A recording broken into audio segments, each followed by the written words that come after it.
नागपुरी मेजवानी चॅनलवर तुमचं स्वागत आहे। आज मी तुम्हाला मुळ्याची दह्यातली कोशिंबीर दाखवणार आहे।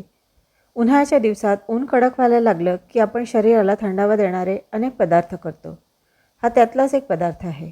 मुळा आणि दही दोन्हीही शरीराला थंडावा देणारे। चला मग सुरुवात करूया रेसिपीला। या कोशिंबीरीसाठी मी 150 ग्रॅम मुळा आधी छिलून घेतला आणि मग बारीक किसणीने किसून घेतला आणि त्याचं पूर्ण पाणी मी काढून टाकलं। एक मध्यम आकाराचा टोमॅटो मी बारीक चिरून यात घालत आहे। टोमॅटो घातल्यावर आता एक वाटीभर गोड दही यात घालायचं। हे दही मी थोडीशी साय घालून फेटून घेतलेलं आहे। थोडीशी साय घातलेलं दही आपण वापरलं ना तर कोशिंबीरीची चव खूपच छान येते।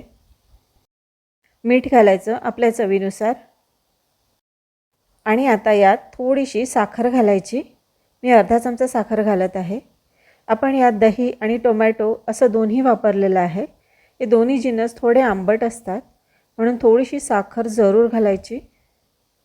आता हे छान मिक्स करून घ्यायचं। फोडणीसाठी मी एक पळीभर तेल गरम केलं, त्यात थोडीशी मोहरी घातली।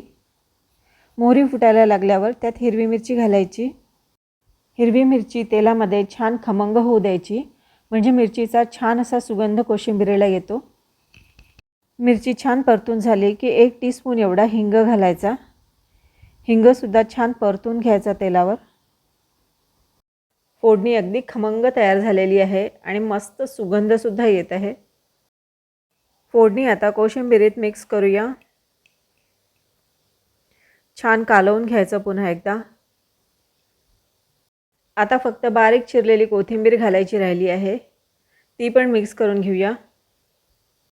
कोशिंबीर हा तोंडी लावणीचा पदार्थ असला तरी ताटातलं याचं महत्त्व अजिबात कमी नसतं। उन्हाळ्याच्या दिवसामध्ये अशा दह्यातल्या कोशिंबीरी खूप छान लागतात।